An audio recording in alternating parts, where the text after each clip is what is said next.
Hey, good morning. So I don't have makeup on or anything, but I was listening to this awesome podcast this morning with a woman named Gretchen Rubin, and she is like the guru of all things happiness and blogging. So she actually brought up this great point, and I saw the parallels between fitness journeys and business journeys. So I'm actually sharing this with challengers and coaches today. So she mentioned that two things you can do for a happier life is something called pairing and monitoring. So a lot of what she talked about was creating habits, and habits aren't decisions. They're just things that you do without thought. So, like getting into your car and putting your seatbelt on is just a habit. For me, working out in the morning is just a habit. Waking up at 6 in the morning isn't a decision. It's a habit. It's just something I do without thinking.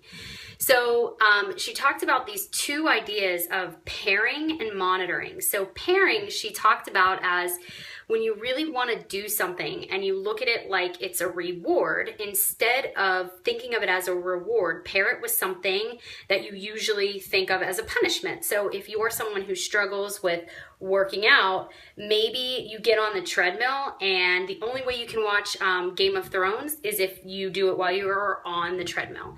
Or if you are somebody who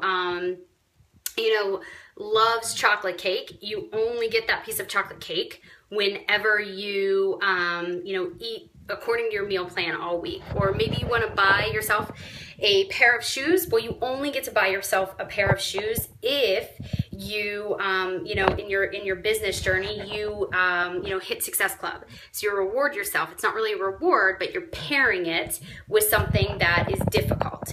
And the other one is monitoring. And she said, and I thought this rang so true, like if you're trying to lose weight, the best way to lose weight is to monitor what your activities are that you're doing. So that might be a food journal, or that might be, the Fitbits, or like keeping track of how many steps you take within a day, or how many calories you burn in your workout. You monitor and you check and you calculate to see if you're on the right track. And what ends up happening is that pushes you and makes you see, am I on track? Am I a little bit off track? Or is there something that I can do? Can I challenge myself a little bit?